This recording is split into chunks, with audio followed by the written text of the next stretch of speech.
شرمیلا فاروقی صاحبہ، گورنمنٹ نے تو ڈیسائیڈ کر لیا ہم نے کوئی بات چیت نہیں کرنی اور غالباً سخت موقف ہی رکھنا ہے گورنمنٹ نے. آپ چونکہ اتحادی ہیں، آپ کیا سمجھتی ہیں؟ دوسری جانب ڈو اور ڈائی کی بات چل رہی ہے، بشرا بھی بضد ہیں، انہوں نے کہا کہ ہم نے خان صاحب کو رہا کروا کر رہنا ہے. اگر بات چیت نہیں ہوگی اور معاملات پھر کشیدگی کی طرف بڑھیں گے، کس طرح سے چیزیں آگے دیکھ رہی ہیں آپ؟ اور ایز اتحادی آپ کیا سجیسٹ کرتی ہیں، کیا کرنا چاہیے گورنمنٹ کو؟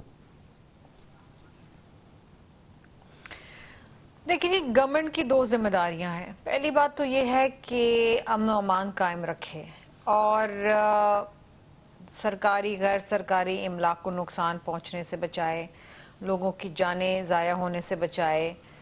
5 لاشیں آلریڈی گر چکی ہیں 2 دن کے اندر، اور یہ انتہائی افسوسناک بات ہے. دوسری چیز یہ ہے کہ حکومت کی ہمیشہ یہ حکومت کی ذمہ داری آتی ہے کہ وہ بات چیت کا، ڈائلاگ کا دروازہ کھلا رکھے. We believe in this. Peoples Party نے ہمیشہ مشکل سے مشکل حالات میں، ہماری بھی گورنمنٹ تھی، ہم نے بھی دھرنے دیکھے، ہم نے بھی احتجاج دیکھے، لیکن ہم نے ہمیشہ بات چیت کا دروازہ کھلا رکھا ہے. ٹھیک ہے، یہ اپنی جگہ بالکل صحیح بات ہے کہ جب آپ توڑ پھوڑ کریں گے، لوگوں کو ماریں گے، انسانوں کی جانیں لیں گے، تو آپ لٹرلی دہشت گردی کر رہے ہیں، اور دہشت گردوں سے بات نہیں ہوتی. لیکن ہم یہ بھی کہتے ہیں ساتھ ساتھ کہ جو لوگ راہ راست پہ آ جاتے ہیں اور جو لوگ معافی مانگ لیتے ہیں ان سے، اور جو ہتھیار ڈال دیتے ہیں، ان سے بات چیت کرنی چاہیے. سو اس وقت تو خیر گورنمنٹ کی اپنی جو اسٹریٹجی ہے وہ تو یہی نظر آ رہی ہے کہ they are not willing to talk. کوئی ڈائلاگ کی بات نہیں کر رہے وہ، اور وہ یہی کہہ رہے ہیں کہ اس وقت بھی ہم صبر سے کام لے رہے ہیں، وہ اسٹرنجنٹ ایکشنز نہیں لے رہے جو یہ لے سکتے ہیں. اب دیکھیے گورنمنٹ کی اپنا کوئی پلان ہوگا، کوئی اسٹریٹجی تو ہوگی، کیونکہ یہ تو آ کے یہاں پر بیٹھ گئے ہیں. اب کب تک بیٹھتے ہیں، کیا کرتے ہیں، کب معمول زندگی واپس آتی ہے، ایونچولی کیا ہوتا ہے، یہ تو آئی تھنک جس طرح گھنٹے گزرتے ہیں، اگلا دن ہوتا ہے، کیا چیزیں انفولڈ ہوتی ہیں، کیا گورنمنٹ اسٹریٹجائز پرائرٹائز کرتی ہے، یہ تو دیکھنے والی بات ہے. جہاں تک پیپلز پارٹی کا تعلق ہے، دیکھیے جی، ہم ہمیشہ ڈائلاگ میں بلیو کرتے ہیں، ہم ایک پولیٹیکل ڈائلاگ میں یقین رکھتے ہیں، لیکن ہم یہ بھی ساتھ ساتھ کہتے ہیں کہ rate of the government of the state challenge نہیں ہونی چاہیے. ہم کسی بھی دہشت گردی، گالم گلوچ، زور زبردستی، بلیک میلنگ کو ہم بھی برداشت نہیں کرتے. اس طرح جمہوریت کے اندر اپنی بات نہیں منوائی جاتی. دیکھیے، اگر ایک ان بائسڈ شخص کی حیثیت سے اگر میں بات کروں تو خان صاحب پہ مقدمے ہیں، اور وہ مقدمے ان کو عدالت میں لڑنے پڑیں گے. ان کی جماعت کی، ان کی بیگم کی فرسٹریشن، خواہش اپنی جگہ، لیکن ایسا ہوتا نہیں ہے کہ آپ کیپٹل کو آ کے رقمال بنائیں، بولے جی ہم رہا کر کے اٹھا کے لے جائیں گے. اس طرح تو پھر سبھی جیلوں میں سے ویری رائٹ. یہ بڑا ویلڈ آپ کا پوائنٹ ہے کہ اگر آپ طاقت کے ذریعے آ کر دھاوا بول دیں گے اور آپ کہیں گے جی ہمارے پاس اتنے ہزار لوگ ہیں، ہمیں ہمارے مقدمے ختم کر دیے جائیں. حافظ احسان صاحب، آپ ماہر قانون ہیں، اور عدلیہ کی اگر ہم بات کریں تو بہت سارے مقدمات عدلیہ میں زیر سماعت ہیں. اگر معاملات سڑکوں پر ہی سیٹل کرنے ہیں، عدلیہ کو کسی کھاتے میں لوگوں نے نہیں لے کر آنا، اور جو مظاہرین ہیں وہ بھی چاہتے ہیں کہ جی عدلیہ سے ہٹ کر ہم سڑکوں پہ معاملات سیٹل کریں، تو بات کس طرح سے آگے بڑھے گی؟ عام بندہ جو ہے وہ تو سفر کر رہا ہے، انٹرنیٹ کی بندش ہے، موبائل نیٹ ورک نہیں آ رہا، معیشت کو نقصان ہو رہا ہے، 190 ارب کا نقصان روزانہ کی بنیاد پر ہو رہا ہے. تو عدلیہ کا رول کیا ہے اس کے اندر؟ یہ چیز یہ ہے کہ عدلیہ کا جو پچھلا رول تھا وہ تو آپ کے سامنے ہی ہے کہ جس کے اندر جب بھی کوئی ایسی بات ہوتی تھی یا ایشو آتا تھا تو عدلیہ اپنی جورسڈکشن کو ایکسیڈ کرتی تھی، اور اس ایکسیڈ سے پاکستان کے کئی دفعہ جو پولیٹیکل پروسیس ہے وہ ڈسٹرب ہوا ہے.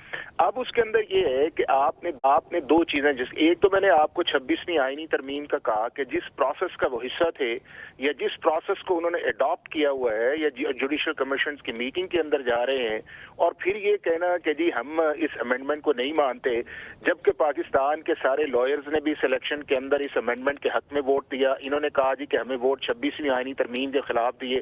پاکستان کی سپریم کورٹ نے جو ہے اس امینڈمنٹ کو جو ہے انہوں نے اپنا جو چیف جسٹس नया बना है उसके ऊपर एक ट्रस्ट किया है।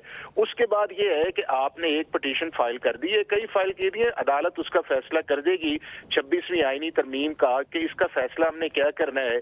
और अगर ज्यादा बड़ा है तो फिर आपको जो आर्टिकल 239 के नीचे जो है जब आपकी चीज आएगी, लेकिन मैं समझता हूँ कि अब 26वीं तरमीम जो है वो इनका किसी भी तरह जो है वो एक डिमांड नहीं है, क्योंकि एज ए पॉलिटिकल पार्टी भी उन्हें ये सूट करता है इस चीज के अंदर कि जब वो गवर्नमेंट के अंदर आएंगे जो चीजें वो अब कह रहे हैं ये सारी की सारी चीजें जो है वो उनको सूट करती हैं। नंबर 2 उसके अंदर ये है कि फोरेंसिक ऑडिट की बात है या मैंडेट वापस करने की बात है, पाकिस्तान की सुप्रीम कोर्ट के पास भी इख्तियार नहीं है, पाकिस्तान की हाई कोर्ट्स के इख्तियार नहीं है। ये अगर केस टू केस बेस पे है वो इलेक्शन पिटीशन जो है वो आपके ट्रिब्यूनल्स ने सुननी है। तीसरा आपका जो है जो बुनियादी तौर पे जहां से चीज स्टार्ट होती है वो आपका है 9th मेक ऑफ इंसिडेंट्स जो है कि जिसका मैंने पहले इशारा किया था। उसके अंदर ये है कि जितनी देर तक आप उसके अंदर क्लियर हेडेड एक पोजीशन नहीं लेंगे, और वो पोजीशन ये है कि आप ये कहें कि ये जो काम हुआ है हम अपॉलॉजी करते हैं और आइंदा एज ए पॉलिटिकल पार्टी जो है हम किसी तरह भी इस चीज को सपोर्ट नहीं करेंगे। जब तीनों चीजें इस तरह हैं तो उसका वे फॉरवर्ड आपका पॉलिटिकल डायलॉग है, क्योंकि डायलॉग किए बगैर चीजें आगे जा नहीं सकती और ना सड़कों चौराहों पे ये चीजें जो हैं वो तय होती हैं। और अगर इस तरह करता जाएगा तो मुल्क अनारकी की तरफ चला जाएगा। जिस तरह आप ये देख लें कि हमारे KPK के क्या हालात है, वहाँ पे लॉ एंड ऑर्डर सिचुएशन क्या है, बलूचिस्तान के अंदर क्या है, पंजाब के अंदर आप देख लें कि सारी मूवमेंट है, कराची हमारा जो हब है फाइनेंशियल कैपिटल का उसके अंदर कितनी जो है वो मूवमेंट की डिस्टर्बेंस है। तो रोड जो है वो कभी भी मसले का हल नहीं है। जब भी किसी भी पॉलिटिकल पार्टी ने एजिटेशन की है अल्टीमेटली उसने अगली पॉलिटिकल पार्टी को स्पेस दी है। तो PTI को भी ये चाहिए कि अपनी एग्जिस्टेंस भी मनवाए और दूसरों की एग्जिस्टेंस माने भी, अपने जो है डिमांड्स भी रखे लेकिन दूसरों की डिमांड सुने भी। बिल्कुल आपने दुरुस्त निशानदेही की, आपने हाफिज साहब बिल्कुल दुरुस्त निशानदेही की है। मुल्क को इससे बहुत सारे चैलेंजेस का सामना है और बहुत सारी चीज़ें हैं जो मुंतज़िर हैं कि तमाम तर सियासी क़यादत एक पेज पर है, मामला को देखें। नासिर भट्ट साहब, आम बंदा तो सफ़र कर रहा है और शदीद सफ़र कर रहा है, हर लिहाज से मामला ख़राब है, बिजनेस मुतासर हो रहे हैं और ये तमाम तर चीज़ें अब बिल आखिर हमें डायलॉग का अगर रस्ते की हम बात करें और हम चाहें कि कॉन्फ्लिक्ट अगर ना हो तो क्या हुकूमत इसमें ये डिसाइड कर चुकी है हमने बातचीत नहीं करनी? आपको लगता है कहीं गैप है और चीज़ें सेटल कर सकते हैं आप बातचीत के ज़रिए?